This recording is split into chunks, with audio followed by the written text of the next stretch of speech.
So today we have a very interesting pod for you. We're going to talk about Ken Martin, the DNC chair, and his decision not to release the autopsy report and the damage that is falling from that, the fire that is created, and the talk about the town on why he decided to do that and what people think about it. And then we're going to tie into the story, the Indiana Democratic Party, and their decision on who they're going to have speak at their annual dinner. So join us in this pod as we try to sit down, go through these issues, and make it make sense.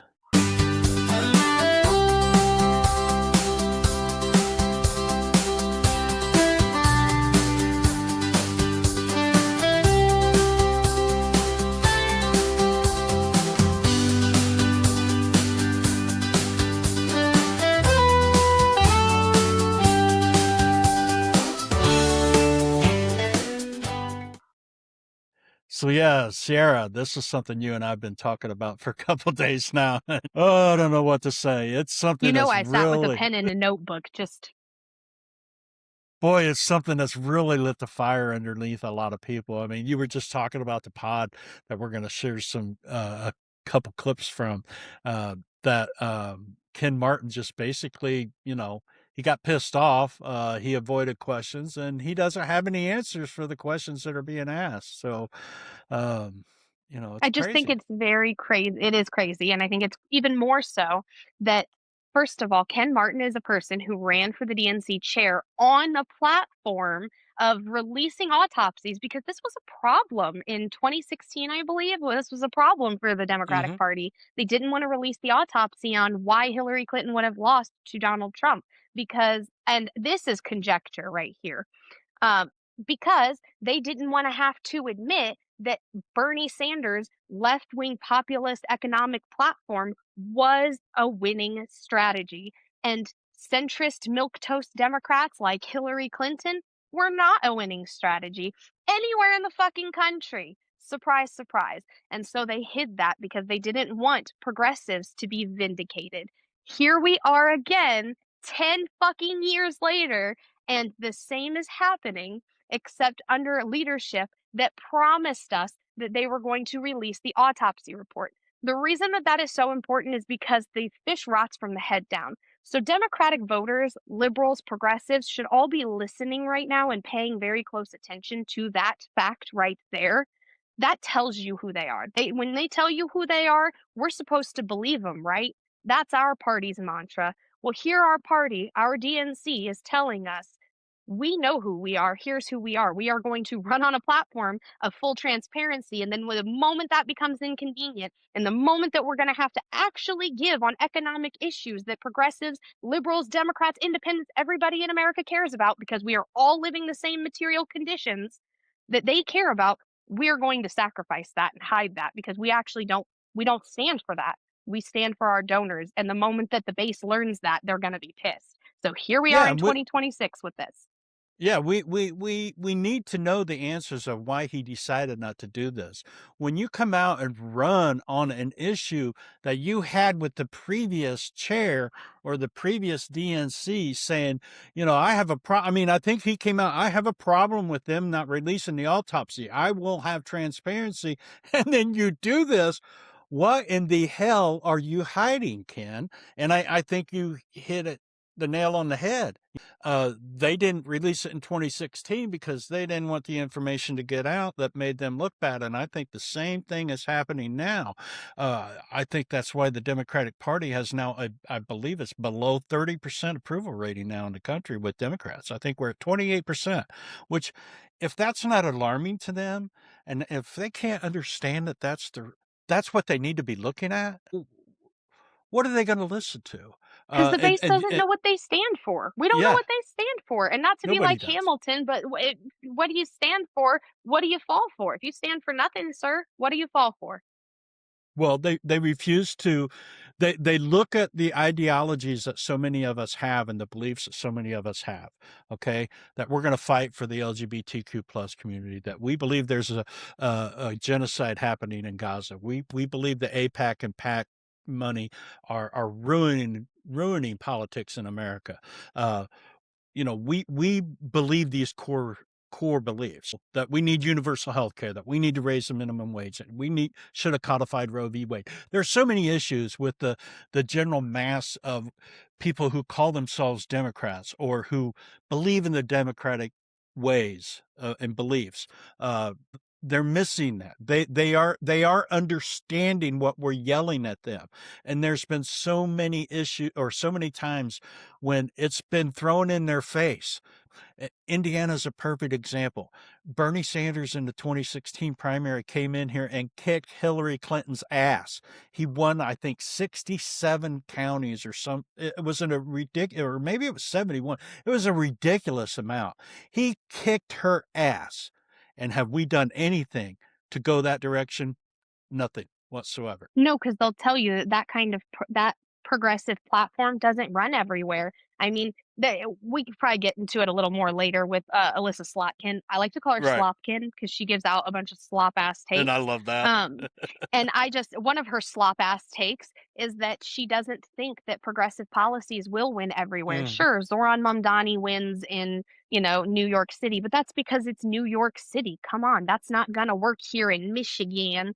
And you're just yeah. like, sure, except please go look at Maine. Go look at Graham Plattner in Maine because he is running on a left-wing economic populist agenda and it's Exactly. fucking working. He in a Exactly. matchup against Susan Collins, he is set to unseat a Republican in Maine.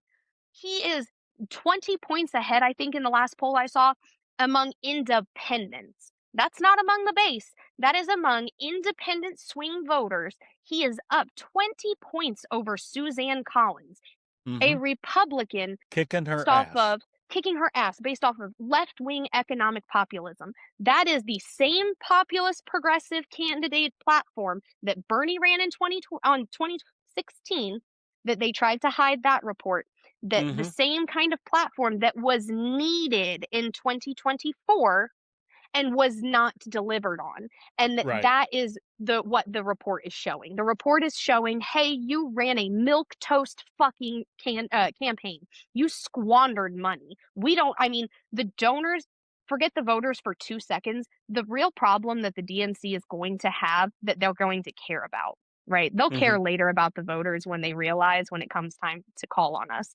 But the thing that I'm waiting on is when they realize the donors are fucking pissed. You're going to have a fundraising problem because donors don't give money to organizations they don't believe in. They want to know why you lost in 2024 and what you're going to do differently moving forward. Because to donors, this isn't fun civic engagement. They're not doing this the way that you and I do this. They're doing this as a business investment. And so they're looking at their ledgers, looking for an ROI or return on investment. And they want to know if I invest in the Democratic National Party, what am I going to get in return? What's my return on that? And if I can't see the autopsy from where you went wrong, you're just telling me Ken Martin to just put blinders on and just listen to the lessons that you from up on high are telling us. That's not going to fly with with the donors. They're going to say, "I'm sorry, that's not a good investment. I'm going to have to go elsewhere." And that's going to become problematic.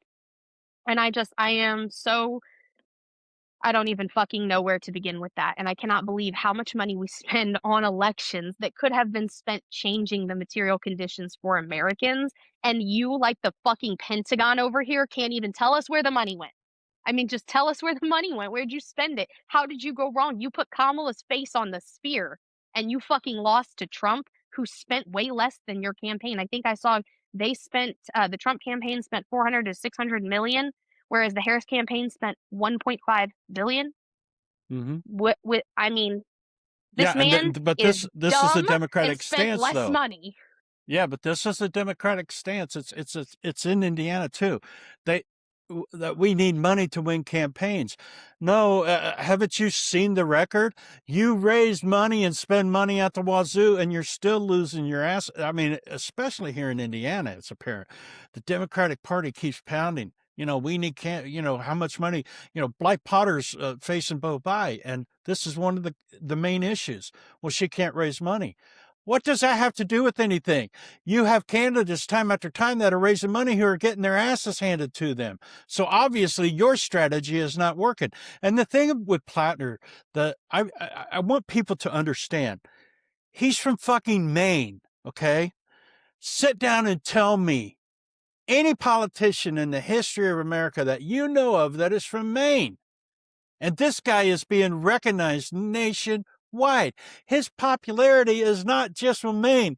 His popularity is nationwide, just like Mom Donnie's is, okay? These guys appeal to the voting base in this country, to the people like you and I and many others who want change and to reform our party and to make things different. And if we had to create a whole new party, by God, that's what we're going to do. But this is why this guy is so popular. I mean, it's just crazy to me. And Ken Martin refuses. I mean, what a joke. What a freaking joke this guy is. And we've dug deep into it. And I want to share a clip from the podcast that you're talking about that kind of, has lit. Well, my fire was lit a little bit and yours was too, but it's now turned yours into an inferno. I want to start with the 2024 autopsy, which you call an after-action review. When you won the chairmanship in February of 25, you criticized the DNC's refusal to release their 2016 autopsy as exactly what not to do. You said, quote, "Was there any utility in doing that?" And then promised your 2024 autopsy would be different. Your exact quote was, "Of course it will be released." Why did you change your mind on that? Well, look, I mean, what I said all along, even when I ran for this position, is that we were going to focus on the things that will help us win the upcoming election, right? Making sure that we learn the right lessons that could help inform our victories. And that's what we've done. But I mean, really, are you serious? This guy avoided the question completely. I mean, did Yeah, you and you could understand? tell he started getting a little uncomfortable, like as if he is in hostile enemy territory. And so when the base is screaming, "Hey, Democrats, you're picking the tent up, you're not expanding the tent, you're picking that bitch up and you are moving it away from us and away from the base." This is what we're talking about. You are literally saying that we are not going to learn any lessons, that we are going to do the opposite of what we fucking ran on. We will not deliver on campaign promises because here I am. I won the chair of the DNC and I am going to Mhm. do the exact same thing that they did in 2016 because I don't want to have to admit that economic populist, left wing economic populist policies are popular.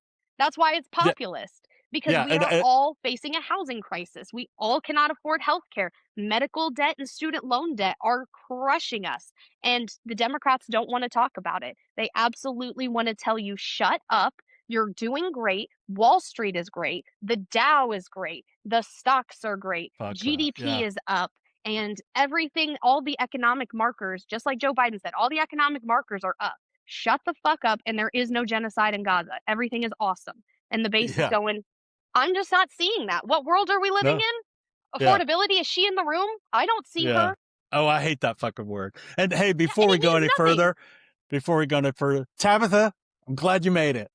You And know, I was on. you came in at the right spot too. You know, I love listening to her cook. I'm just like, why am I even here? You don't even need me when you've got No, Sierra. yeah, we do. We do. We always need your face and your input to it. That's what makes us a trio. That's what makes us the three fucking pissed off musketeers. So, For but sure. this little clip right here, from this podcast, which is a really moderate centrist podcast, and he was pushing the question here, and we're not going to show all of it because it went on for, I don't know, 40 minutes or something like that, or 43 30. minutes of Yeah. insanity. Sorry.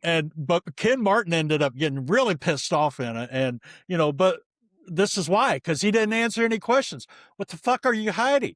What are you hiding, Ken? So let's take a look at the second clip here, okay? And maybe this can, explain more of why people are really pissed off at Ken Martin right now. So On this show in August, you told me this about releasing the review, quote, "We have to do it to give people who invested so much time, energy, and money a sense of what happened and why we lost." Especially why we lost. So what changed between August and December? I understand there are lessons, but those are not the full report. Why not release the full report? What's in the report that you wouldn't want to publicize. Yeah, there's no smoking gun in the report, and I know that's what everyone's so eager to learn. The smoking gun. Guess what, John? But if there's no smoking gun, why wouldn't you just release it then? Because we want to keep the focus on the lessons. Exactly. If there's no smoking gun, why don't you fucking release the report? He I mean- asks because he says that you just to learn the lessons. We just need to learn the lessons. And right after that, Favreau pushes back just a little bit and goes, right, but how will donors and voters know that those are actually the lessons and the takeaways if you won't release the report? He's essentially saying, so are you just saying, trust me, bro? I've got the report, trust me, bro. Yeah. And Ken Martin is clearly not picking up what he's putting down. He's just like, yes, I don't understand. Stop looking backwards. See, this is the problem with you Democrats. And then he starts finger wagging at the base and goes, see, this is the problem. You guys are just so stupid. You're so fucking stupid that you want a report so that you can read it. A 200-page report that we paid a lot of money for actually was free, and did a lot of data on. And I want you to just take the lessons that I have given you. Do not ask questions. Do not look further. I am telling you the lessons are shut the fuck up and take money from donors But and move see, forward. What were here's the the lessons? problem. Here's the problem. Did we really ask for the autopsy report? Did we as a Democratic base? Is that what we really asked for? What we're pissed off about is that you ran for chair and said this is something that you were not going to do because of what happened in 2016. And then here you are fucking doing the same thing. So it's not necessarily that we want to see the report, although we do want to see the report. It's the fact that you lied to us. You are no different than the felon 47 that we got in the fucking White House right now. I will lower prices. And everything's skyrocketing.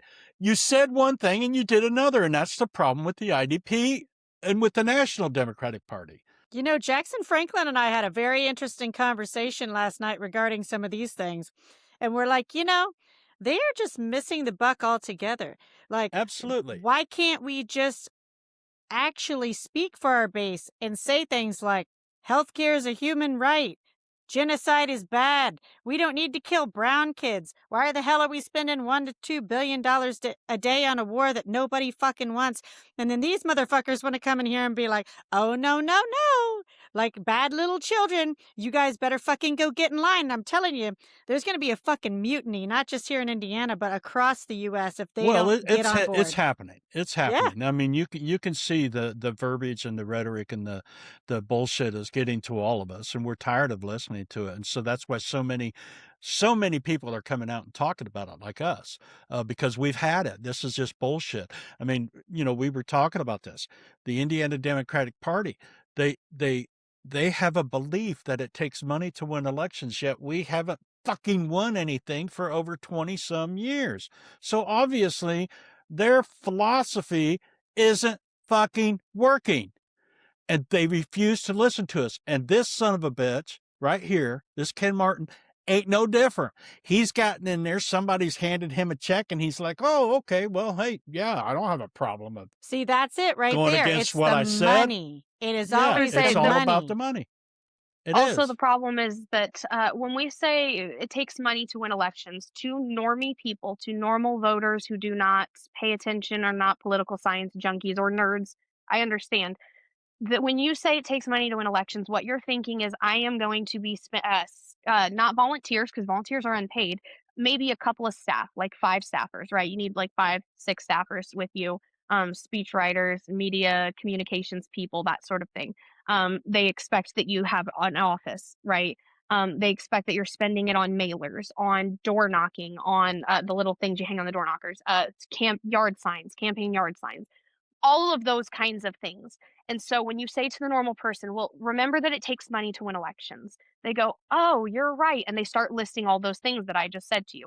That is not what the fuck is happening. Yes, a percentage of that is what's happening. A percentage of that is also being skimmed off the top for these candidates to be able to put gas in their cars, for them to go around and campaign. Yeah, you're just like the police officers. Sure, you don't use that in your personal time. Taxpayers put money in the police officers' fucking cruisers, and they don't use it to go take their wife to dinner. Sure, I saw you there at the fucking Boulder Creek. We'll hear about that later. But Like these candidates skim money off the top to buy their Dunkin' Donuts, to go out to Mhm. fancy dinners, and then they talk 5 minutes of business and then write it off, just like a business person would. They also get campaign donations in the forms of lavish vacations and Mhm. transportation on private jets and yachts and things that don't necessarily go into ledgers. So when we are spending this much money and putting this much money into elections, I need people to stop thinking of this altruistic Mr. Smith goes to fucking Washington version of Yeah. campaigning and elections, because that ain't it. They are Well, that kinda literally funneling that shit into personal accounts as well. I mean, yes, exactly, some of but it is going to real legitimate campaigning, but it does not take as much money as they are saying to win elections. A lot of this money that we are raising for a national party or for a state party is going into the paychecks of these strategists, of these candidate or not these strategists, these leaders, these people in power, the Carintalians, the media office, the communications people, the actual apparatus. We're Well, right. paying for Sierra, that. Right, that's why they well, hate people and like me. yeah. Well, we talked about this a little bit ago. We're trying to do a better job of talking over each other, but Right, I know. sometimes when Sarah gets on a roll, I have to do it so I I'm can say so. But that thinking that can't money wins campaigns or is needed to run campaigns, that's an antiquate. That is an antiquated. antiquated way of thinking. Okay, thank you. Um, that is what you used to have to do when you ran ads on the television cable channels and radio programs, and you had to mail out flyers and all that shit. That's where that thinking comes from. So it's severely outdated because that's not the way campaigns are run. And Kate Abou-Ghazaleh proved that to everyone by what she did. She ran her campaign on social media. And, I've had people say, well, boomers like my age, or a lot of them don't even have social media or whatever. And you might find this shocking to believe, but that's not who we're trying to fucking reach, okay? Because old fuckers like me are set in their ways and they're not going to change their mind, okay? I know I'm a rare bird, and I can sit at a table with 10 other people that are from my generation, and they're all going to look at me like, wow, what is wrong with this dude? Okay. So we're not trying to reach people like me, although it'd be nice. We're trying to reach people that are in your guys' generations and younger. We're trying to raise enthusiasm with the voter base, and that's what we're trying to do. And the DNC obviously is not doing that. They're The driving people DNC, away. yes, they are, and specifically to your point, the demographic that they are bleeding, hemorrhaging, is 18 to 34. They are hemorrhaging 18 to And that's what we 34-year-olds, and need. it's because we don't have any faith in this system. We don't have any faith in this party. We do not know what the Democrats stand for. As long as I have been paying attention to politics, and I am in political science at IUI, so I talk to young people 18 to about 22. And I will let you know the most depressing thing to find out is that these political science majors don't know who their two sitting Congress people, or their one sitting congressperson, two senators. They don't know their governor. Literally, that question stumped them. Um, but these Wonder if they're people, registered to vote, I doubt it, because nobody talks to them. Nobody which is cares about wild. what they have Yeah. to say. Nobody is listening to them and hearing that they are talking about, I don't know what I'm going to do when I get out of college. I'm seeing a job market where a lot of college educated people are overqualified for the jobs that are available to them. And that's a problem. We're seeing a brain drain on this country because we have too many scientists, engineers, we have too many scholars who are fucking leaving in droves because of what this administration is doing and devaluing science and devaluing, STEM. We are devaluing intelligence, and so we are seeing scholars leaving, but we are also devaluing healthcare. So we're seeing doctors and nurses leaving. This is fucking insane. It's Mm-hmm. not going to benefit the economy, but it's also not going to capture that 18 to 34 that Democrats will need to win fucking future elections. Can I They're not going Yeah. inject? to Can win. I They're interject not real going to fast? win. Yeah, but they're just not going to win if they're going to continue to alienate their base by telling you, shut up, and we have no plans for housing, healthcare, education, anything. Just we're not Trump. I was going to say raise that age bracket to 50 because I just It's turned. not 50, the polls. Sorry, I'm talking about specifically a polls, and they don't poll 18 to 50. It would be 18 to 34, 34 to 50, and then 50 to 55, 65 to 50, yeah, 80 something. 55. Yeah. So Well, it's a bracket. of course. I guess what I meant to say was of the people that I've been talking to, I think also 50 and under are equally as dissatisfied because I'm 43 and I'm dissatisfied. And I've spoken to people older than me that are equally dissatisfied. So I think the Mhm. Democratic Party has a bigger problem on their hands than they have any idea about. Yeah, but I don't think people that, um, they have a problem with it and they're not satisfied with it, but they'll fall right in line and vote for They're candidates the like vote Bo blue, right? Bi. They're the vote blue no The matter who. So the the 34 to they 50 they don't crowd, they don't they're going to vote blue no understand. matter who. They might be disenfranchised a Exactly, bit or and they don't give a disillusioned shit. a bit, but at the end of the Right. day, they're going to shut up and vote for whoever the party tells them because, and the reason I think is because y'all were the last people to have a taste of what the American dream was supposed to be. It might have been Right. ripped from you, but like at least there was a taste where my generation has literally been told, don't go to college. It's a waste of your fucking time and money. You won't get a job afterwards. You're going to be sunk in student loan debts. I grew up being told you don't go to the doctor unless you're dying. We don't have health insurance. I can't afford your visit. Literally do not go to the doctor unless you're dying. I did not go to the doctor for most of my childhood. I mean, like sure the shots and stuff I got vaccinated, but like as far as like when I was sick, unless I was on death's goddamn door, we weren't going to the doctor. We Well, weren't you know, taking we've we we've so talked That's about horrible. we've talked about the yeah. generation thing and like owning a home and stuff like that. And I was having a conversation after a Substack I wrote last night. There was someone who commented on a couple. We exchanged some comments back and forth, and one of the things, and then I went and saw one of her posts come up, so I commented on it. And one of the things is buying a home. My generation, okay, uh, you bought your home when you were in your 20s. Okay, Did you you buy it either from a went. Sears catalog? Sorry, Shut I up. don't mean it Shut like that. I'm up. being serious. I'm past that, goddammit. That was in the 40s and 50s, okay? Okay, I thought you were about to hit me with and I bought it out of the Sears Roebuck catalog Yeah, for exactly. $16,000. God damn it! You could go to Sears and buy the floor plans and all of the materials for like $9,000 and build yourself a home. But no, my generation, you got out of school, you either went to college or you got a job. I can't believe you said that shit.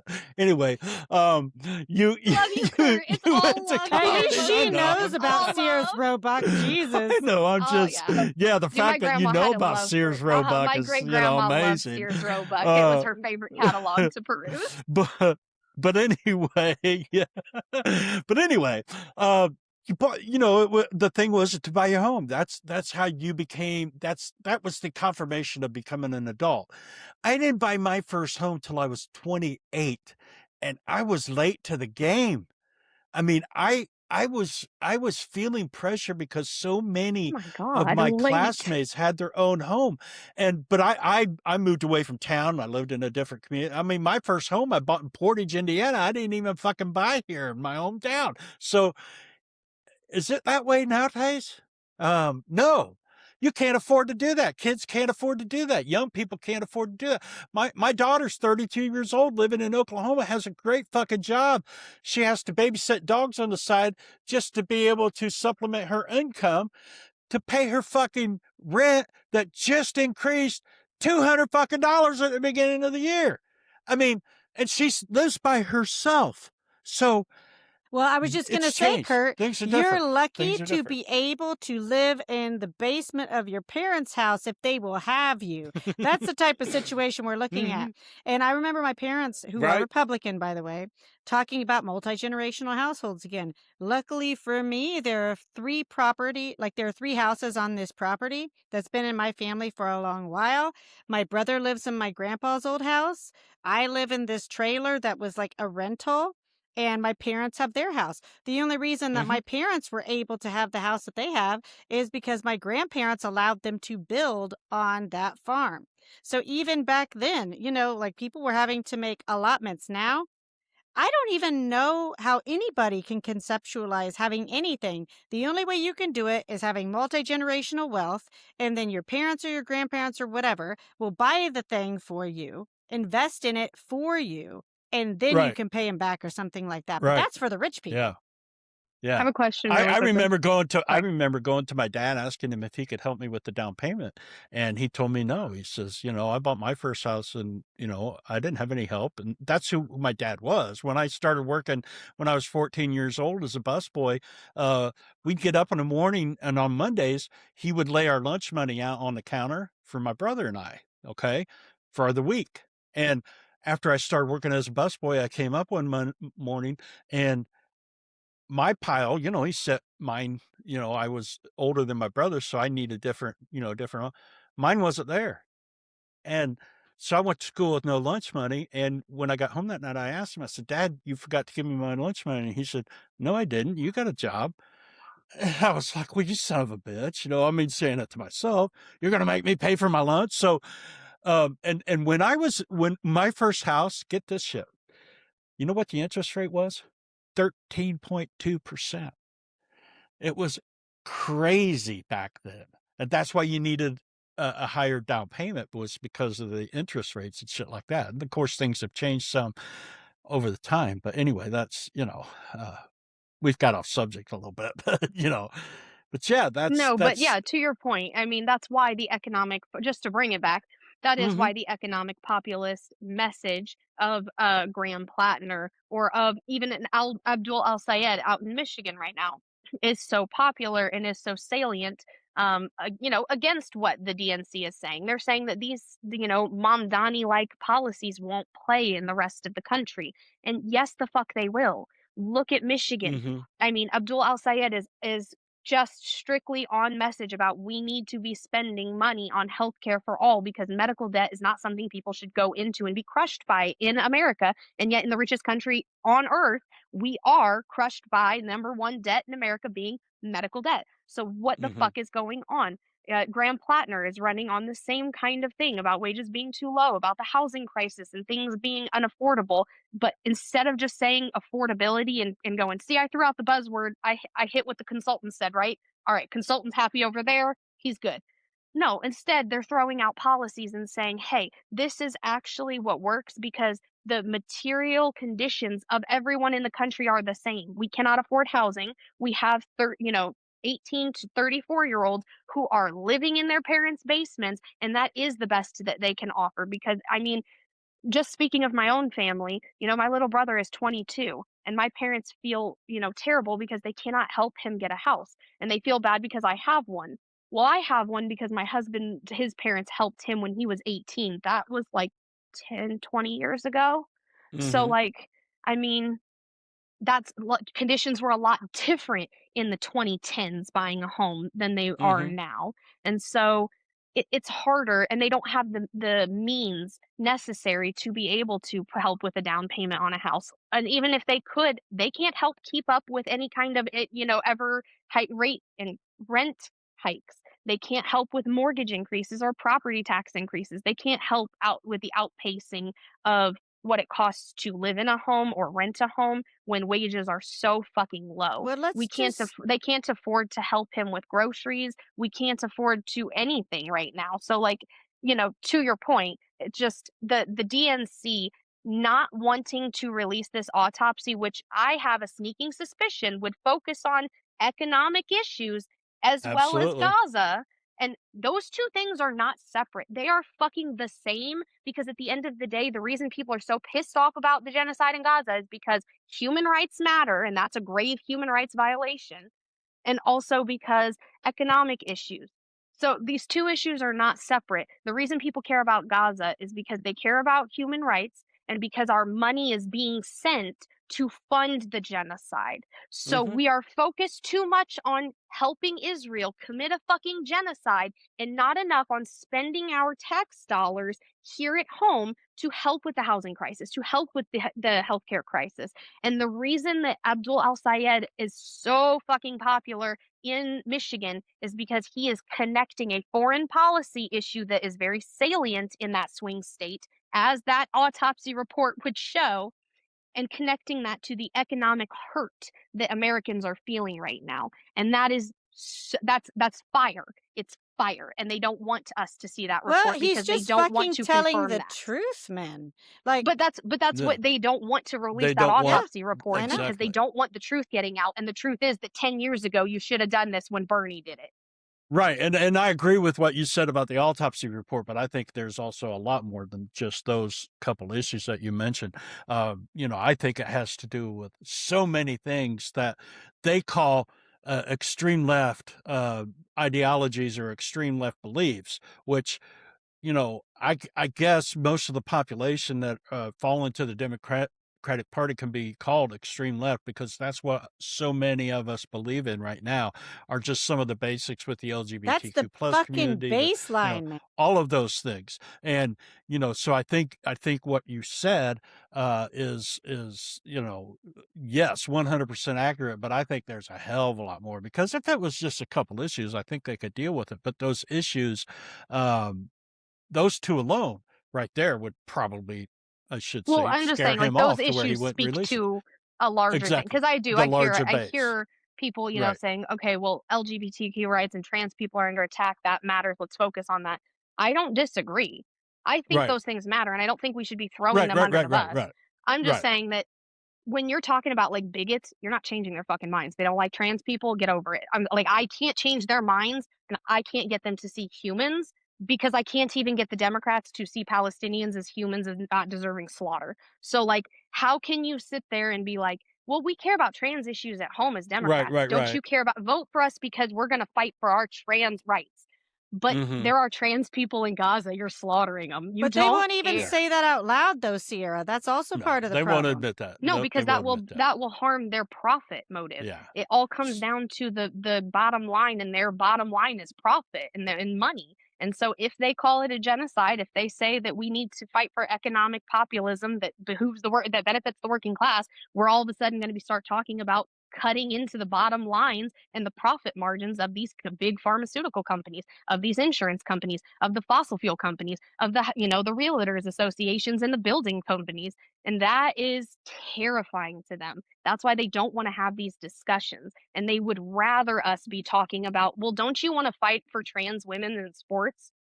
And it's just like, yes, I don't think that we should be throwing trans women under the bus in sports, Mhm. but I also think that it was a misstep, honestly, on the Democrats' part to Absolutely. focus so much on that. Yeah. 1% of the population is Yeah. trans women in sports. So we're going to spend Well, it's less than that. I 99% of mean, our it's that time trans focused on community is only something that like only affects 1.8%, point so something, yeah, So 0.8%. When you are hungry, when you can't feed your family, when you can't pay bills, you are not interested in this conversation about trans women in sports. You will say yes or no to it, whatever your feeling is in that moment, because you don't give a fuck about a trans woman playing basketball. You care about, can my son even eat tonight? So I think that if we were to feed people and do them economic justice and truly a rising tide lift all working Mhm. class boats, I think that people would let go of that issue and be like, do I give a shit if Janet wants to play basketball and Janet used to be James? I literally don't. My son is Mhm. fed. My Yeah. public schools are funded. I go to the doctor and I don't have to worry about $30,000 medical debt. So I actually don't give a fuck what Janet or James or whoever is doing. I'm going to let them do them because I'm doing me. can I clarify for just a second? Being part of the LGBTQ plus community, I just had this conversation earlier today, and I'm like, listen, people are people. Body autonomy is a thing. If it makes you feel comfortable to wear a big belt buckle and a 10-gallon hat, cool.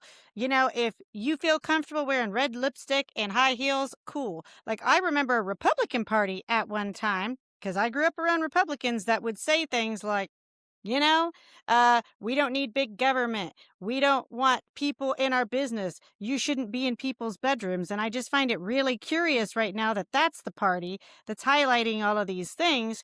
And it's on purpose, right? It's meant to be divisive, to draw attention from the fact that the elite class is smothering the rest of us. So, yes, at the end of the day, like, we all need to eat. People are people. Like, feed the middle class, make things available for the working class so that we can build that up again, or everything's shit.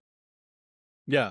Well, the Well, party of small I think government that never actually meant small government, Of because weren't they course. the ones who were fighting the anti-sodomy laws and shit? They wanted to Of keep course. big government in your right. fucking But bedroom. I'm Agreed. just Yeah. saying, this is the stuff that was said, right? So I'm just trying to Yeah, Yeah, draw but they say they that. believe that attention, shit. They trying to believe draw that shit. attention back to that, because now you have people across the board that are like, oh, well, blah, blah, blah, about what they thought about either party, right? And it's like, get a clue, man. Like, people can't afford to live, to eat, to feed their kids, to put diapers on their children's butts, to put gas in their car. Yeah, like, we're all on the same team. Yeah. Well, I've got one more clip, and it doesn't have Ken in it. It's just well, I'll just play it here. Why did you spend the money going to 50 states, doing all these interviews, doing all this stuff, if and doing this report in the first place, if you weren't going to release the full results of it? Like, why? I don't get why just you and some of the senior DNC people get to see it, but not most of the DNC members who are, you know, state party chairs. I mean, you know, more than a dozen DNC members told NBC just the other week they want it released, including Congresswoman Delia Ramirez and North Carolina Democratic Party Chair Anderson Clayton. And Anderson said, quote, "Genuinely, what did you all find that we did not?" I think that's the question right there that we all have. You know, what did you find and what are you hiding? Why aren't you letting us see the autopsy? You know, why did you spend all this time and all this money and say all this bullshit, and then you don't release it? What the hell is going on? It's I have one quote I want to read to you, and then I'll let you guys take it from here. This is from Jeff Hauser of the Revolving Door Project. He stated, Ken Martin seems determined to become the Merrick Garland of DNC chairs, a feckless, amiable sort, unwilling to take on the powerful people who scream out for stringent accountability. Democrats ought to re-center their entire party around holding elites, be they from big tech and the Democratic Party establishment, big oil, or Trump's kleptocratic regime accountable. I think that right there says a lot about who people think Ken Martin is right now and what he's doing, because, you know, we all have an opinion about Merrick Garland, and that's for another conversation. But you know, I it's think that so eloquently sums up literally everything we have said here. Because yes, that's the reason why they don't want to release this report, and they don't want to talk about it, and they want us to just trust the DNC, don't ask questions, and don't look back. Because yes, we would all find that the problem with the campaigns is that they weren't listening to the base. They were telling us that the economy is great, that all of the economic markers are saying that, despite what people were feeling in their wallets. They wanted to tell us Gaza is not an issue, despite us saying Gaza is a fucking issue. It's going to be. You're going to hemorrhage the votes for Muslim and Arab Americans. You're going to lose Michigan. And they were like, nope, nothing to see here. And it's exactly what happened. And so, yeah, I mean, that yeah. quote perfectly sums up I what I think think we've that's a been great saying. way. I think that's a great way to describe Ken Martin from this point on as a feckless, amiable sort. I mean, I think that right there kind of sums up who the guy is. You know, I You just know, have and to what he's hop in doing. here with a historical reference because I can't help myself. Like, the DNC is becoming the second estate of the U.S. And for anybody that doesn't know enough about French history, just look up 1789. It's the French Revolution. The second estate is exactly what's happening in the U.S. right now. They are the elites. And this is why people are so fucking pissed off at the Democratic Party right now, because they are treating us that way. Like, nothing to see here. We know everything. Bread and circus. Fuck you guys. You should be happy with feudalism. And the American public, because they clearly, the DNC has not picked up a book lately, is like, do you really think that the American public will be able to be continuously squeezed this way without revolution? You're fucking insane.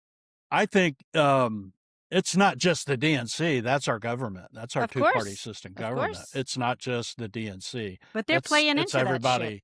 It's everybody. So It's everybody. it's everybody, and Because that's what we need the to. first in America, because I hear you on the second estate in France. Uh-huh.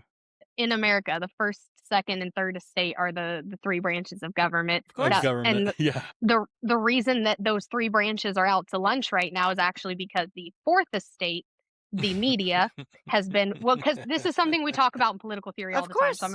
I'm gonna nerd out for a Nerd minute. out. We like She your brought nerding brought out. it here. Yes, this is So why I do this stuff. the fourth estate is absolutely been captured by the elite. The reason that we believe these narratives and just do what we are told is because the American media has been bought out by the Larry Ellisons and Rupert Murdochs of the world, the large conglomerate medias that are buying up all the local newspapers as well. I mean, Sinclair Broadcasting owns most of the local broadcasting services in America, and they are all pushing out the same slop in every region, trying to get people to sing in unison the song of just trust the establishment, trust what we're doing. The government is got you or it doesn't, depending on which fucking news you're watching, right? But at the end of the day, the point being, trust the status quo. The status quo is great. Capitalism, good. American economy, good. Please keep the system running. Right. And I think that younger people are just kind of looking at that going, man, it's Well, not working. That's why they're like, yeah, burn but it down, and they're literally doing it's that. not.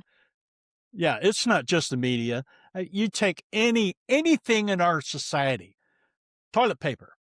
How many people make toilet paper in this country? Well, yes, but Antifreeze. like, How many people make antifreeze well, right, in this but country? like toilet I paper mean, and antifreeze aren't supposed to be the estate that keeps the no, three other no, branches and I in understand check, that, but right? that's the control that falls underneath all of these estates. This is it. It's not. It's everywhere. It has seeped its way into our country on every aspect and level, and competition of pricing and goods available continues to go like this. You know, I foresee a future where I'll bet you there will be 5 to 10 companies that own every fucking thing that's on the market in the United Well, States. I mean, yeah, go Everything. buy a lotto ticket because that's already correct. The Exactly. World So, Economic Forum in Davos this past year, their slogan was, "You will own nothing and you will be happy." mhm, We will all mhm. be renting, we will all be subscribing, we will all be doing these things and paying monthly fees Yeah. to companies, and we will own nothing and we will love it. And the reason that I brought up the fourth estate is just because, yes, these things need regulated. We need to have regulation on corporations and consolidations, but that is not, I mean, Congress is out to lunch. The Mhm. FTC and the SEC, all the three-letter agencies, they're out to lunch. They've been bought up. And so when you have all these, the three branches that are supposed to try to make sure the other branch doesn't get too powerful, or to make sure the other branch is doing their goddamn job on the converse, right? The president theoretically could be, poking a stick at Congress going, hey, buddy, hey, what are you doing? But all of them are out to lunch, not worried about the other. And the fourth estate, back in the day, the media used to do something and hold power to account. It used to do investigative journalism, and now it does access journalism, where they Right. just host a Lindsey Graham who goes, I mean, we need war because we don't want Iran to have nuclear weapons. And, Dana Fash over on CNN, sorry, Dana Bash, she's a fascist, so I call her Dana Fash. Um, Dana Fash I over love there their on names. fucking CNN is literally just sitting there going, oh, yeah, you must be right. Lindsey Graham Yeah. must be right. This is conventional wisdom. And you're like, is it? Is it? Because Tulsi Gabbard even came out, and fuck Tulsi Gabbard, but she even came out and was like, so the intelligence community is pretty much in agreement, and so is kind of the rest of the world's intelligence community. Iran's not building a nuclear weapon. They weren't going to. They're not. It's not happening. So what are we doing? There wasn't And any threat of them doing that until Trump right. pulled us out But of the Dana Fash is agreement. a So fucking fuck. journalist, and it's her goddamn job to push back on him and say, Yes. Lindsey They Graham, that is right, not but they true. can't. Yeah, where's Here's the fucking reporting. journalistic I mean, integrity? and you see it, you No, literally they see can't. it in that interview with Ken Martin, where Favreau is pushing back, and he's not perfect by any means. I don't want to uphold him as like the bastion of what investigative journalism, because that's not true. Right. There's still Right. access journalism, but at Right. least even then, they were just like, there was a disagreement about debt, right? And how much cash on hand the DNC has versus how much debt they have. They have about 4.4 million in debt. And Ken is literally arguing with him, RFK math style, okay? About, you don't understand. We have, I think they said 13 million on hand, and they're 18 million in debt. So you have a deficit there. And so, right? And he's just like, "No, we have 13 million on hand." Yeah, And but Favreau was like, they "If you don't count the debt, sure, but I'm counting the they debt, friend. You don't actually have money on hand if you yeah, are but in the red." And he's like, "So let me tell you why you are a fucking moron." And I'm just like, "Wow." I mean, like this, wow. But Yeah, if but he were on now, these Ken, if Ken had motherfuckers. gone on Dana Fast, she'd have been Oh like, my god. "Well, you're absolutely right. That is genius math, Mr. Ken Martin. I can't believe more Democrats don't Because listen to Jesus you." Christ, they're so busy licking each other's fucking boots, which is so fucking anti-American. Yeah, but And this is what I think the younger generation is like, listen, fuckers. We've watched all of the older people in our family struggle. Now we know there's nothing left for us. We know you're lying, and you're telling us to shut up. you know, I wish people would get to know, uh, well, all three of us better, but Sierra, people need to tap into your social medias and stuff and start, Sierra is following you our because, very knowledgeable dark horse. I you, love her.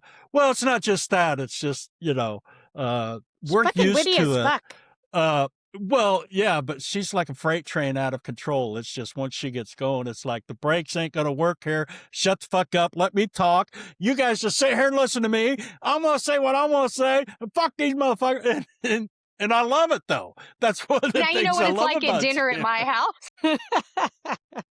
Yeah, but That's what you're we're talking known about for. RFK.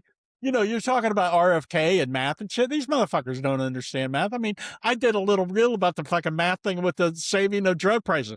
Well, when something costs $100 and it goes up to $600, that's a 600% increase. No, it I'm still isn't, waiting for them motherfucker. to pay me. It's like, Jesus Christ, these people are just so fucking ignorant. But the problem is their base listens to everything they say. I literally on that reel I posted on my social media had people on there saying, you don't understand math.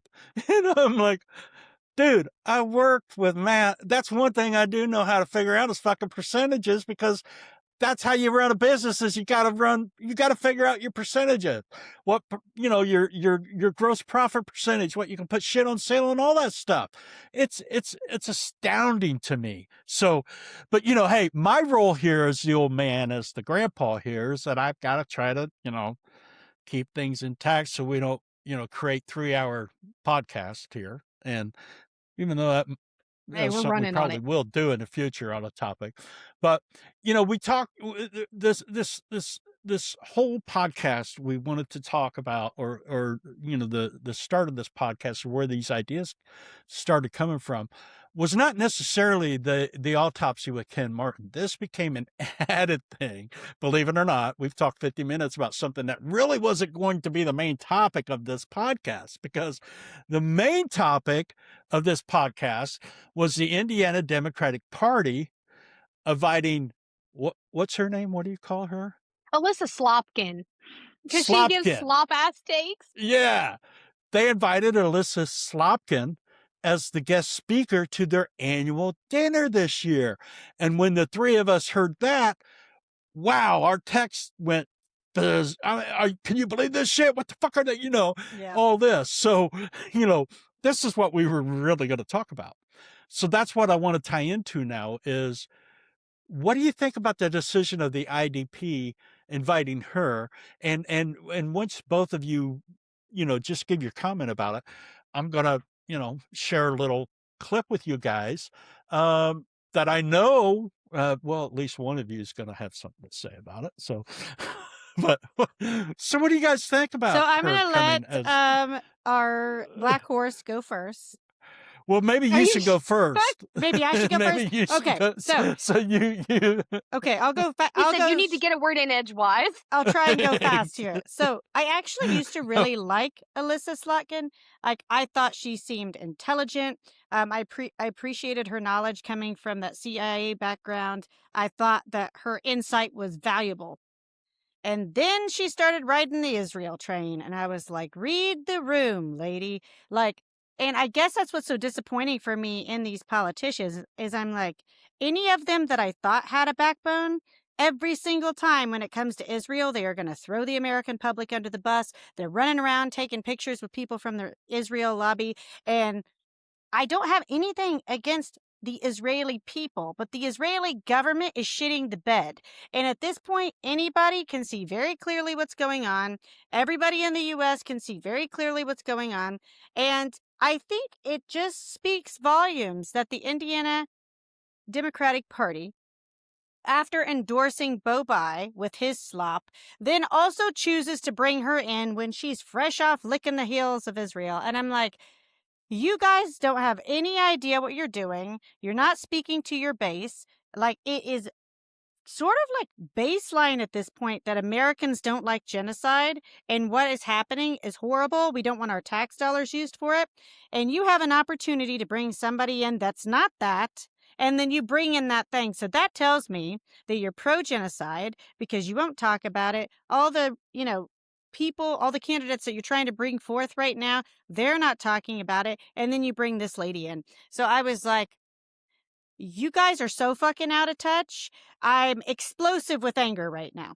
I will pass Well, the we know buck to that. Sierra. Yeah, we know that. I honestly had the opposite take of Alyssa Slotkin, knowing her CIA background. That never for like I guess I won't speak to the whole community. The Arab American in me was like, no, absolutely not. And honestly, Graham Plattner, I really like him. The thing that got me for him that was like, ooh, I don't know, please don't be Fetterman. Like, still voting or not, I'm not voting, still supporting, but was his veteran status and the fact that he worked for Blackwater. Like, that's troublesome. Uh, for Alyssa Slotkin, when you say CIA, 3 tours in Iraq. 3 tours in Iraq as the CIA, she was enhanced interrogation methods. So for me, absolutely not. I don't want your expertise. Your expertise is torture. Your expertise is human rights violations. Your expertise is not welcome here. I know that she is very polished on other issues that made, before I knew that, I did also like her issues on other things because she does speak really well. She does the consultant speak where she gives vague platitudes that sound really good on their face. But when you listen a second time, you're like, you said nothing there. And like, I think that is the reason they chose her.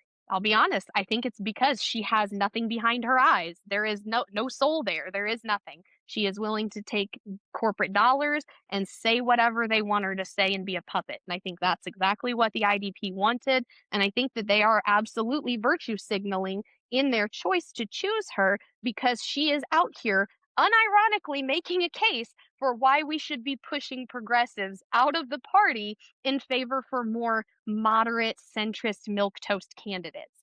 And I think Yeah, that at the end of the day is the message that the IDP wants to send to its base. And so they are going to put Alyssa Slotkin up as our speaker.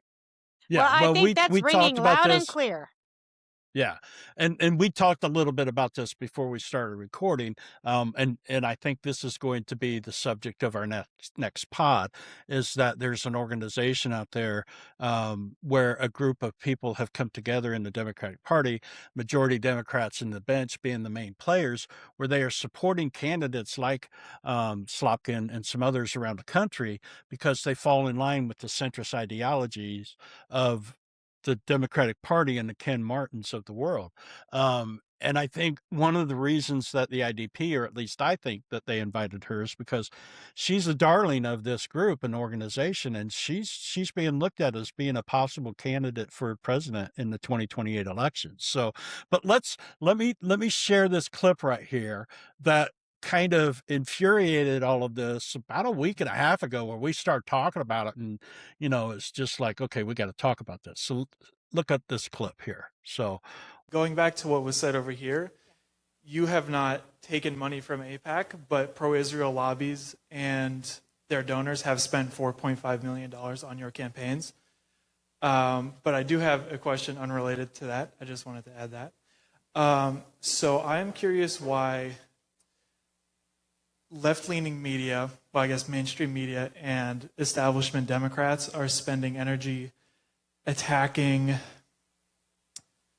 influencers like Hassan Piker, as has been in the news lately, and why the Democratic establishment is just like immune to criticizing Democratic leadership like Hakeem Jeffries and Chuck Schumer, who are some of the main drivers in the reason that the Democratic Party is at its lowest approval rating in history.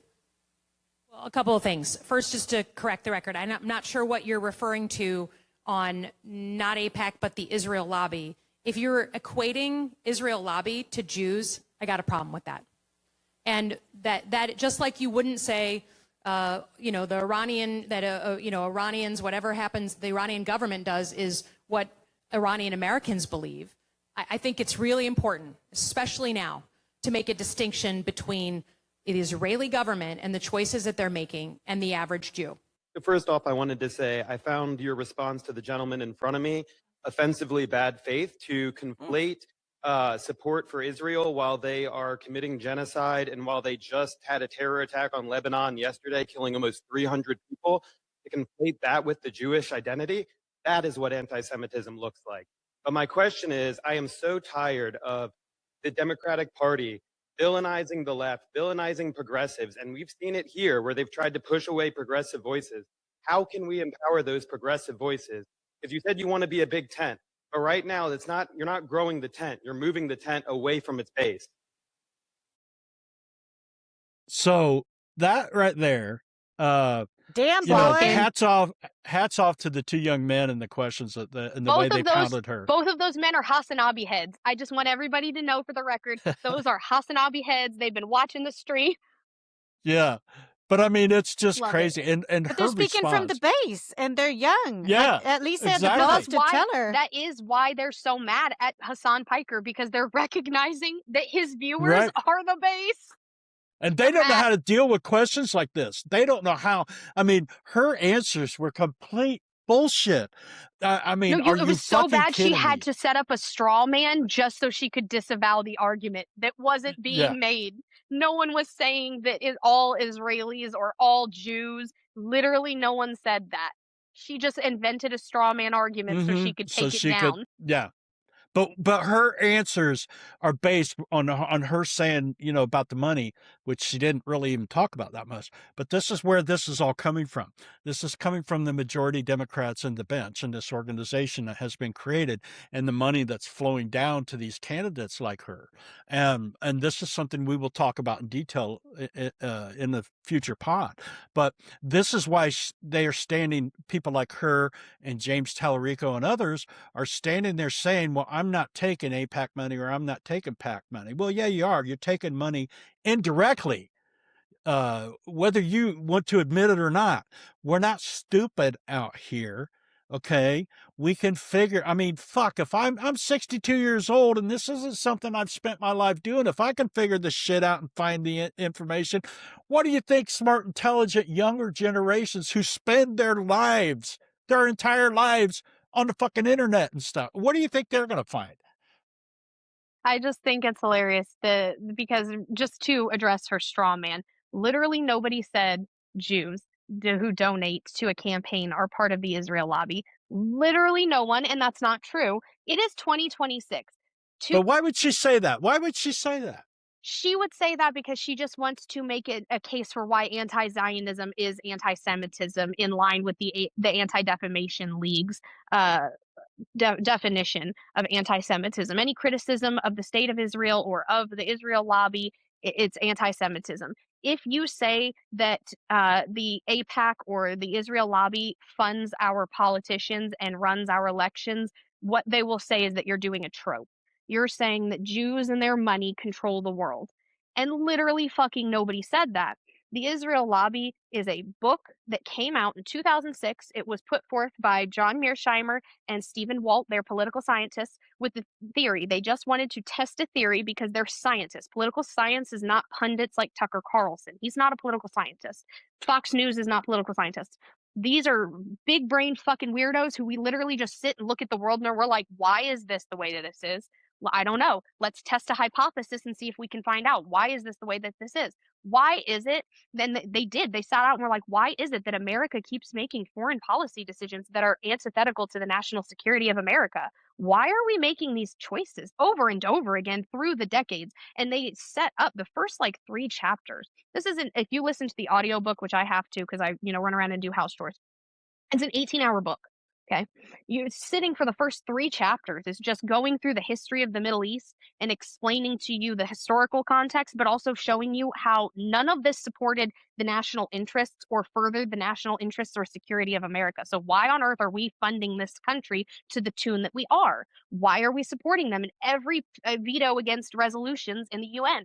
Why are we doing this? Why are we so in lockstep? They're actually, and they make a case where they're not our ally. They are actually a strategic liability. And then they go and they look at the data, and there's so much data to back this up and to show you that it is actually the Israel lobby. And how they define that is a bunch of organizations like APAC or J Street or Democratic Majority for Israel, Christians United for Israel. That's why Zionism is not anti Semitism, because Christians can be Zionists. This isn't about Judaism. This is about a nationalist political ideology. And those organizations funnel a bunch of money into candidates and campaigns and buy them. They also have like the Jewish Education Fund, which sounds innocuous, but that's a fund, an interest group that doesn't pour money into your campaign. It offers you a trip to Israel for education so that it can show you why Israel is our strategic ally and so wonderful. And Tabitha, if you make it to Congress, they will immediately knock your door and be like, do you want to come on an educational trip to Israel? Every congressperson does it. Almost every one of them, sorry. And they all have an APAC minder. And if you're interested on that, Thomas Massey explains it in great length, I think, on Theo Vaughn's podcast. And yes, I listen to Other Side Media as well because I like to know what Other Side is saying. So he was explaining that, yeah, Congress people have APAC minders and pro Israel lobby minders who walk around and make sure that the things that they are doing are in lockstep with what the state of Israel wants. And you can call that anti Semitic, but there is so much evidence to back that up. And if we said it in place of Israel, we said China, you would be fucking irate. The Democrats would be irate, but we're not because we're talking about our strategic ally. And then, to Slotkin's point, the disingenuous, well, the individuals. No, the individuals are not just some random Jew in Detroit, Michigan or Lansing, Michigan who's like, I really like her. I want to donate 25 bucks. Well, congratulations. You're a Jewish American. I don't give a shit. Good job. Go you. When you're Right. someone like Deborah Simon dumping $25,000 or $10,000 or whatever to a fucking candidate, but you're also donating $1 million to the Democratic Majority for Israel, you are now an individual who is part of that pro-Israel lobby. You are an individual who donates money to candidates, but also to pro-Israel funds and agendas. So that's what it is. And you can be Christian, you can be atheist, you can be whatever fucking color, religion, flavor you want to be and still be pro-Israel, because at the end of the day, the allegiance comes to directing American foreign policy in the direction of Israel that will benefit Israel. So when she's saying Jews, she's just trying to make it so that it sounds like all of us anti-Zionists, anti-war, and anti-imperialist people are actually just Jew haters. And Right. that is so Right. far from the fucking truth when we are Yeah. literally saying, like he said, what you're doing, that is anti Semitism. Saying that this genocide has been brought to you by Jews everywhere, what you are doing is putting a target on the back of my Jewish fucking neighbor. You are making it less safe for my Jewish neighbor and for my Muslim neighbors, because now people think, well, it's those Muslims that hate the Jews so much. So now we have to target the Muslims. Or if you are on the Muslim side, then you got to target. And it's this false dichotomy where we are fighting some religious war that is not a real religious war. That's not what this is. This is a war for territory. This is a war for hegemony. Israel is a settler colonial project. And so long as we allow them to be a settler colonial project, they will always try to invade their neighbors, expand the territory, and slaughter the Arabs. It will always happen because that has to happen in settler colonialism. Ethnic And cleansing and has to be done. and that's what they're And you doing can with see that. people like her or some of the other candidates that fall underneath this umbrella. And like I said, we'll talk about this later. And I hate to keep saying that, but they're training them to make these comments and to deflect away. It's a classic. They're taking pages from the MAGA book. It's a classic example of, well, no, wait a minute, I'm not doing bad because this is what you're actually the one that's bad because I'm not taking APAC money. What, are you a Jew hater? I mean, that's basically what she's saying. And it's a classic example of what this fucking regime and what this dude in charge does all the fucking time. I mean, just, and this is a little off subject, but just like the interview on Sunday when let's read the manifesto from the guy who supposedly, tried to assassinate you. I don't support pedophiles. And, well, I'm not a pedophile. Who's talking about you? I mean, this is, why are you taking it that way? Why do you find the need? But they're training these candidates, they're training these people to say this Well, because I they will know say this though, Kurt. the public is getting smarter and we're going to be asking these questions more and more and more. And again, I just have to applaud these two young men because wow. I mean, to sit there and to just be able to, that's what our journalists need to do. That's what our fucking journalists need to do. They need to sit there and that's why I love the politics girl. She's another plug I'm going to give. I love when I see her on some of these shows because she's like, no, no, no, no, no, no, no, no, But this is typical abuser mentality, right? So now we're cultivating candidates that are actively abusers. Because that's what I see as a domestic violence survivor is I can spot this in people. And it doesn't necessarily have to be men. It typically tends to be. And there are a lot of abusers right now that are in office. But what the base is saying essentially is we don't want to kill people. We don't think it's good to kill people that are brown. We don't want you killing anyone, and we don't want you using our money to do it. So then if you see a candidate that can't speak truth to that and just answer the question, it should be very simple right now for all the politicians, irregardless of party, across the board to say, that is a genocide. It is awful. We should not be using our tax dollars to do that. Just on a very basic level. And the fact that they can't do that and the fact that they're dancing around the issue that is what's activating people right now because they're like, don't lie straight to my face.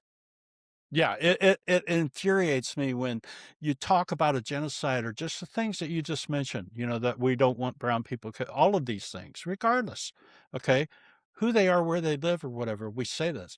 And you want to immediately point the finger at us and call us Jew haters. And it's like, no, that's not who we are. We really don't hate anyone when it gets down to it, but we fucking hate the actions of people, and that's what we're speaking out against.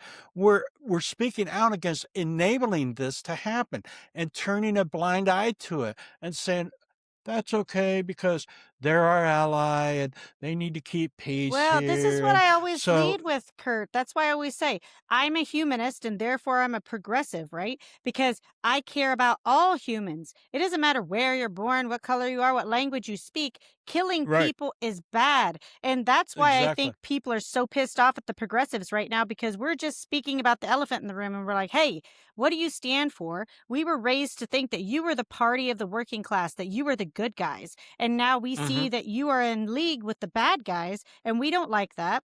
And as Americans and as good humanists, we feel an obligation to call your ass out, and we're doing that. And now they're trying to crucify us for doing the right thing. Yeah, so, I mean, this is the reason that this is happening with the DNC and the Democratic Party is because of fear. They see the movement that is happening in the country with the younger generation and with people like me and you who are not considered to be the younger generation, but are part of this ideology. We have a new way of looking at things and we are gaining momentum.